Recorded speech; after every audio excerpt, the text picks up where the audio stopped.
Saudara-saudara, kalau kita melihat secara dangkal atau di permukaan, maka kita hanya melihat upacara para umat mempersembahkan dana, jubah, dan keperluan para biku yang lain, misalnya obat-obatan, keperluan untuk mandi, serta yang lain-lain. Kalau kita lihat secara dangkal adalah seperti itu. Tapi kalau kita melihat secara lebih dalam, maka upacara Sanggadana ini bukan hanya sekedar seorang umat mempersembahkan kebutuhan para biku, tetapi seorang umat berpikir bagaimana mengkondisikan supaya biku ini bertahan untuk waktu yang lama. Karena kalau para biku bertahan, maka para biku mempunyai kesempatan untuk mempraktekkan dan berbagi dharma, yang tentu saja juga memberikan kesempatan kelestarian ajaran Sang Buddha. Jadi, kita lalu melihat sekarang bahwa persembahan Sanggadana ini bukan hanya sekedar materi, tetapi persembahan Sanggadana ini menjadi upaya kita bersama mempertahankan Dharma. Sehingga Sanggadana ini bermakna Dhamma Dana. Karena para umat mendukung kelestarian Dharma. Sehingga dapat dikatakan sebagai Dhamma Dana. Dan tentu kita sudah pernah membaca bahwa dari semua dana, Dhamma Dana lah yang tertinggi nilainya.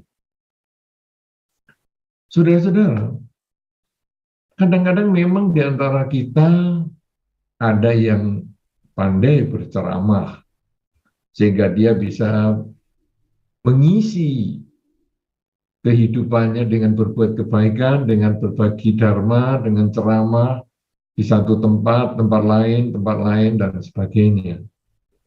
Namun ada beberapa orang yang kurang memiliki kemampuan berceramah dharma. Kadang-kadang untuk berdiri ataupun berbicara di muka umum pun timbul kegelisahan atau kegugupan. Tapi dia pandai bernyanyi. Nah, sehingga umat Buddha bukan hanya pandai berceramah, tetapi kalau memang tidak punya kemampuan untuk berceramah, dia juga bisa berdana dhamma dalam bentuk lagu. Sehingga mungkin kita bisa menyanyikan lagu Buddhis, yang tentunya lagu Buddhis ini juga berisi tentang pelajaran yang mendorong kita melaksanakan dharma di dalam kehidupan sehari-hari. Kalau ada orang mungkin kurang mampu berceramah, mungkin kurang mampu menyanyi karena suaranya kurang bagus, mungkin dia bisa menulis. Menulis itu pun tentang dharma, misalnya menulis artikel, mungkin artikel itu dimuat di Facebook, artikel itu mungkin dimuat di Instagram, artikel itu mungkin dibagikan melalui WA group, maka itu juga termasuk upaya berdana dharma, yaitu mendorong orang yang membacanya bersemangat melaksanakan dharma. Sehingga diharapkan setelah bersemangat melaksanakan dharma, juga bisa merasakan berbahagia di dalam dharma. Kalau sekarang ceramah mungkin kurang memiliki kemampuan, menyanyi juga kurang memiliki kemampuan, menulis juga kurang memiliki kemampuan, maka bisa juga kita berdana untuk membantu kelestarian dharma, seperti dengan mengikuti Sanggadana di masa Katina ini. Jadi kita dengan sebagian milik kita merelakan sebagian dari milik kita untuk kelestarian Dharma. Ini pun adalah Dhamma Dana. Nah, saudara-saudara, jadi banyak sekali upaya kita untuk berbagi Dharma. Bahkan, kalaupun kita tidak memiliki kesempatan untuk berdana Dharma seperti pada kesempatan saat ini, dengan mempersembahkan jubah dan lain sebagainya, walaupun Wihara Buddha Loka Tulungagung sudah memberikan kesempatan cukup lama untuk mempersembahkan jubah maupun kebutuhan-kebutuhan yang lain, maka kita berperilaku yang baik pun, sehingga kita bisa menjadi contoh di masyarakat, contoh untuk keluarga sendiri, contoh untuk anak-anak, contoh untuk teman-teman, contoh untuk tetangga, dan lain sebagainya, teman pergaulan dan lain sebagainya, contoh perbuatan baik, contoh ucapan yang baik, contoh cara berpikir yang baik, itu pun sudah termasuk dana dharma. Karena ketika orang melihat perilaku kita yang baik, ketika melihat ucapan kita yang baik, ketika melihat cara berpikir kita yang baik, mungkin mereka akan melihat, oh inilah hasil melaksanakan dharma. Inilah buah dari sebuah pohon dharma. Karena kita masing-masing di dalam masyarakat sebetulnya adalah dharma duta. Kita di dalam masyarakat ini disoroti, dilihat oleh lingkungan kita, umat Buddha ini kelakuannya kayak apa? Apakah umat Buddha ini kelakuannya baik, ucapannya baik, cara berpikirnya baik? Kalau kita perilaku baik, ucapan baik, dan cara berpikir baik, maka selain kita menambah kebajikan untuk diri kita sendiri, kita pun sebetulnya mengkondisikan orang berbuat baik, dan sekaligus kita meningkatkan, menjaga nama baik Buddha Dharma. Dan ini sesungguhnya adalah menjadi satu kebajikan yang besar untuk kita, karena ini termasuk Dhamma Dana. Oleh karena itu, saudara-saudara, kalau kita lalu melihat sekarang, ternyata Sangga Dana ini bukan hanya sekedar saya datang, saya berdana, tetapi ini sesungguhnya adalah merupakan dana dhamma. Ini sesungguhnya adalah upaya kita mempertahankan dharma agar lestari di muka bumi ini. Tapi ternyata bukan hanya kita dalam upacara Sanggadana saja kita bisa berbuat baik, tetapi ternyata justru yang penting di kehidupan sehari-hari kita berusaha memancarkan pikiran yang baik, ucapan baik, dan perilaku yang baik. Nah sekarang baik ini bagaimana? Karena kita gampang sekali mengatakan pikiran baik, ucapan baik, dan perilaku yang baik, tetapi baik sendiri definisinya lalu apa? Maknanya apa? Nah, sama dengan Sanggadana ini, saudara-saudara. Ketika Anda mempersembahkan jubah, ketika Anda mempersembahkan kebutuhan sehari-hari para biku, sebetulnya kemudian Anda berpikir, apa sih yang membuat, ataupun apa sih yang bermanfaat untuk para biku? Misalnya jubah. Saya yakin Anda yang berdana jubah ini belum pernah menggunakan jubah, atau pada saat mempersembahkan dana jubah itu tidak menggunakan jubah. Jadi Anda menggunakan baju biasa, pakaian biasa sebagai umat berumah tangga. Logikanya kalau Anda di sehari-hari, Anda kalau ngasih orang ya yang Anda punya. Anda punya baju, kasih baju. Anda punya jaket, Anda kasih jaket. Anda punya jam tangan, Anda kasih jam tangan. Anda punya sisir, kasih sisir. Tetapi ketika Anda melakukan Sanggadana, Anda tidak memberikan apa yang Anda miliki, tapi Anda mengkondisikan Ataupun Anda berpikir, biku ini membutuhkan apa ya? Biku tidak membutuhkan jaket seperti yang Anda gunakan. Biku tidak membutuhkan baju seperti yang Anda gunakan. Biku tidak membutuhkan pakaian seperti yang Anda gunakan. Karena itu kemudian orang berusaha. Bagaimana ya saya bisa berdana jubah? Nah, jadi orang ini usaha. Anda berusaha mendapatkan jubah, kemudian dipersembahkan kepada sangga. Berarti Anda ini memikirkan kebutuhan orang lain. Upaya memikirkan kebutuhan orang lain inilah sebetulnya dasar perbuatan baik. Karena ketika kita memikirkan kebutuhan orang lain, kita kemudian berpikir juga tentang diri kita. Kalau saya digitukan, mau nggak? Misalnya, saya tidak menggunakan sisir karena rambut saya digundul misalnya. Misalnya Anda sebagai perumah tangga kan banyak juga yang rambutnya digundul. Kemudian ada orang memberi sisir kepada Anda. Apa yang Anda rasakan? Anda akan merasa, loh, ini kan tidak bermanfaat untuk saya.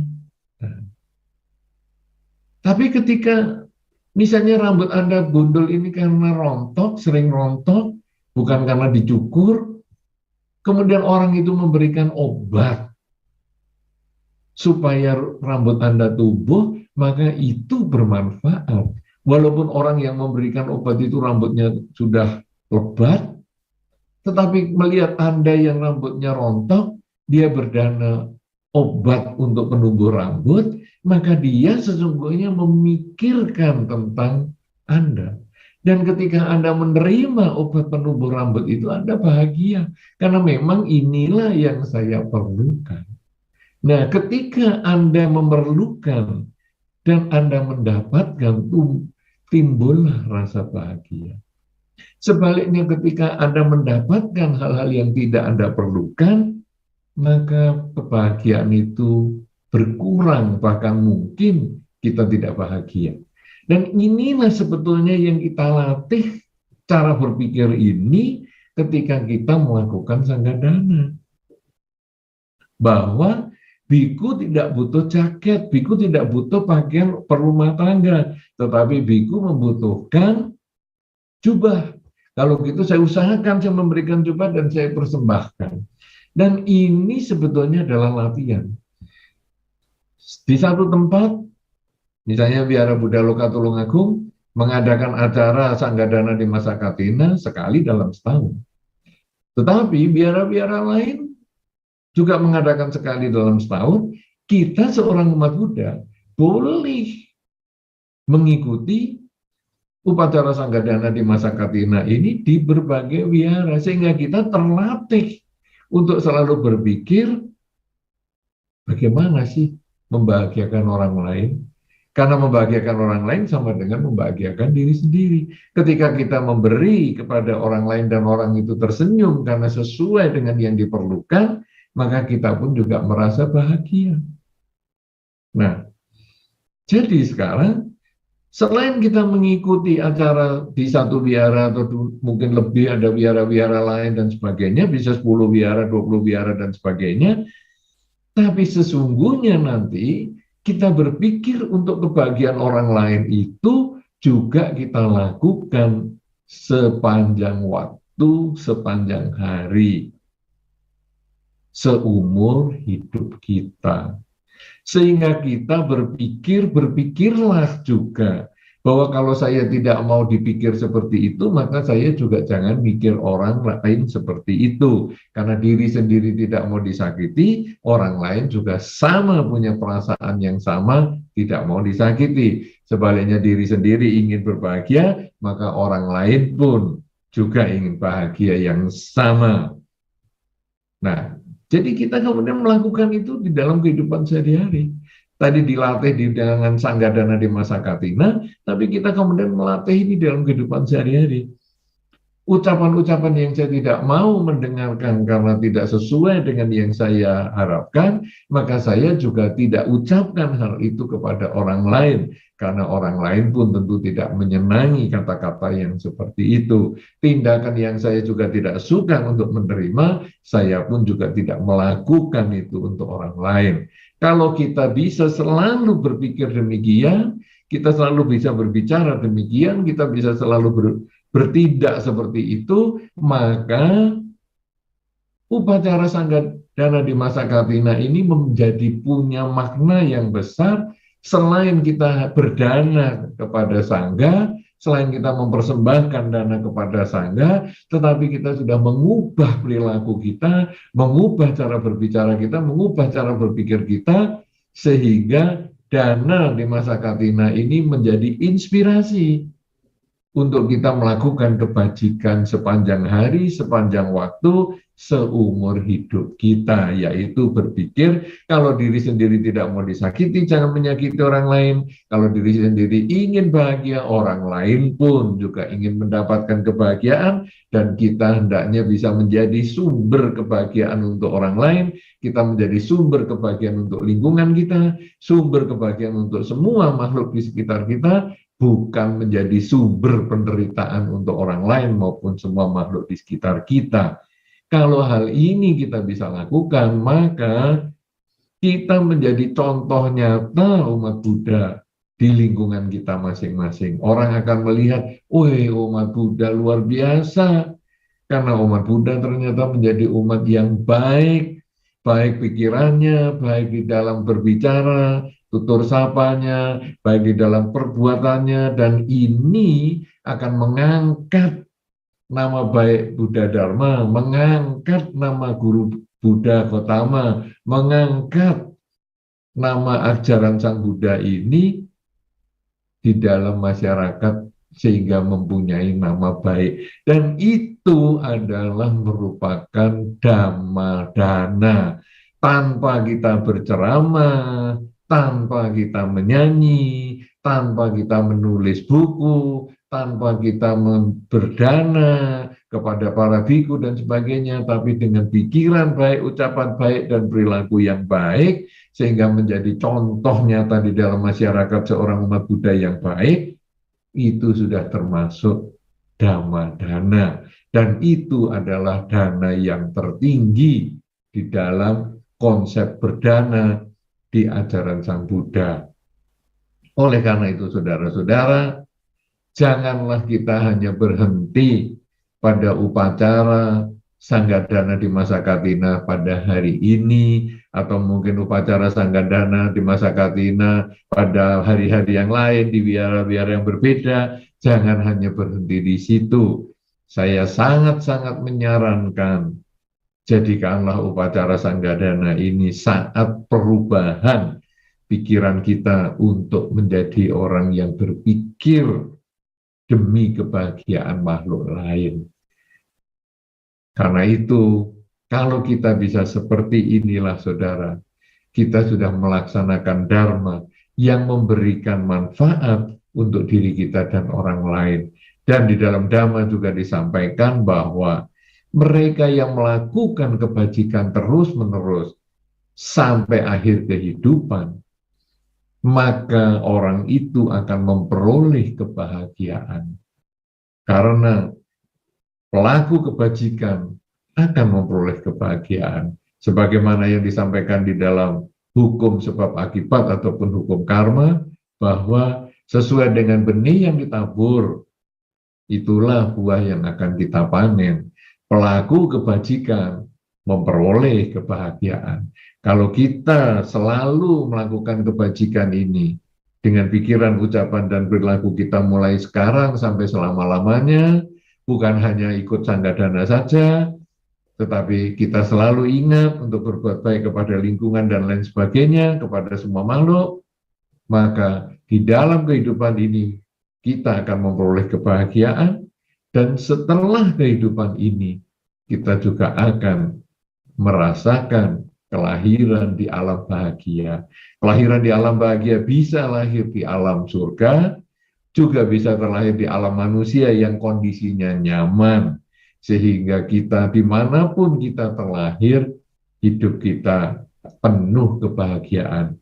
Dan hal ini diperoleh dengan mulai saat ini sampai selama-lamanya kita selalu berpikir yang baik demi kebahagiaan makhluk lain, karena itu otomatis membahagiakan diri kita, karena semua makhluk sama dengan diri kita, tidak ingin menderita, ingin bahagia. Ketika kita bisa berpikir positif demikian, maka ucapan pun kita menjadi ucapan yang baik, membahagiakan makhluk lain, perilaku pun menjadi perilaku yang baik. Inilah makna Sanggadana di masa Katina, sebagaimana yang kita lakukan pada kesempatan ini. Mudah-mudahan salah satu makna Sanggadana ini dapat memberikan manfaat, menginspirasi kita untuk selalu berbuat baik. Semoga Anda semua selalu berbahagia. Semoga semua makhluk berbahagia. Selamat Katina, Sabe Sata Hawantu Sukitata.